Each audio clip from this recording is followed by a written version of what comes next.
Welcome! This is a brief overview of what online courses typically look like. By the end, you should have a good idea of how to get started working on your own course.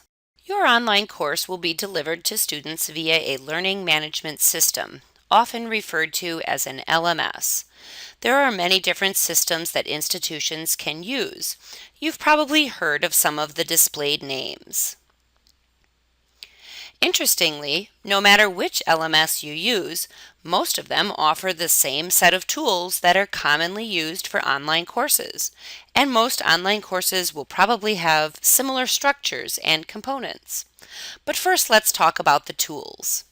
The tools most commonly used in online courses are the content area, a course calendar, discussion forums, quizzes, an assignment submission area, checklists and rubrics, and web conferencing or chat tools.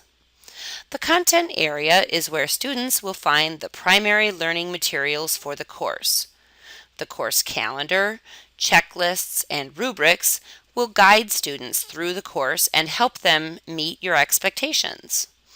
Discussion forums and conferencing and chat tools will foster rich student-to-student engagement.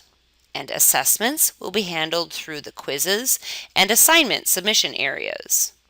Now we'll talk about course structure.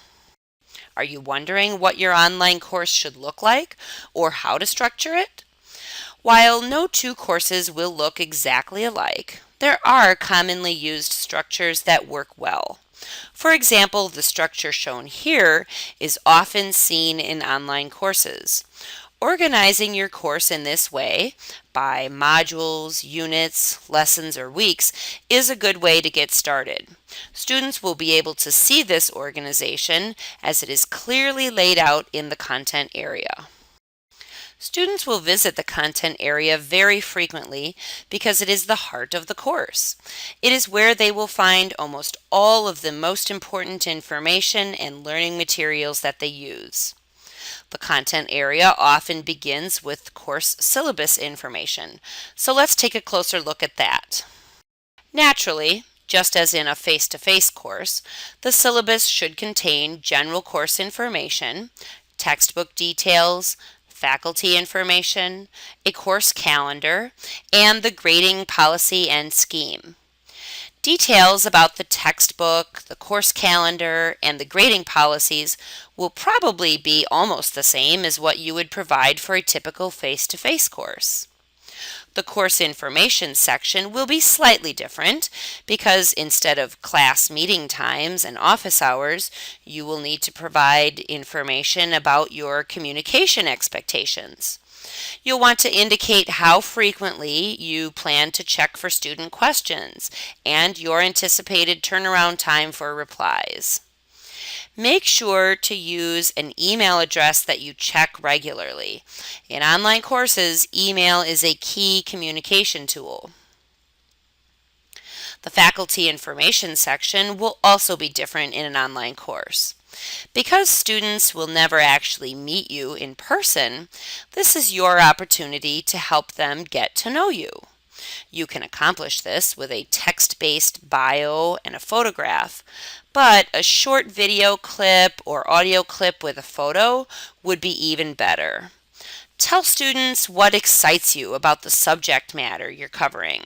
Talk about your research interests or how they might use what they learn in your course. It doesn't have to be long, but students will feel more connected and engaged in an online course when they feel like they know you. Now let's get back to the rest of the content area.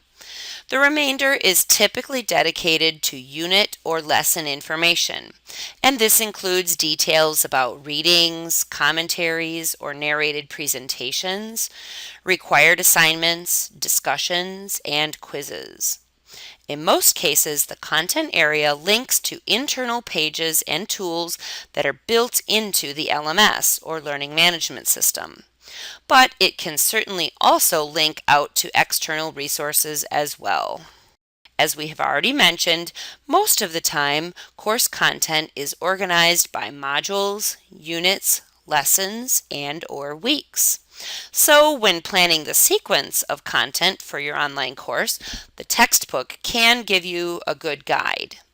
Although it's not necessary to follow the same sequence as the textbook you're using, doing so can be a good way to get started when developing your first online course.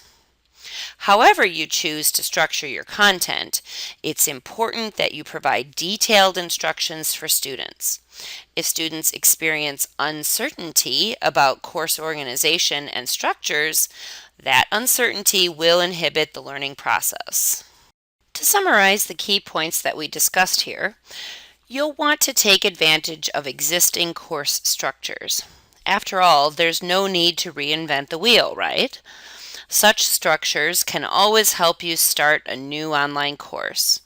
And, of course, check with your instructional designer regarding what the course structure should look like. Your designer will be able to offer samples that work well within your institution's LMS. And keeping your students in mind, make sure communication expectations and course structures are clearly stated. This information will provide students with a roadmap for success and help them achieve their learning goals.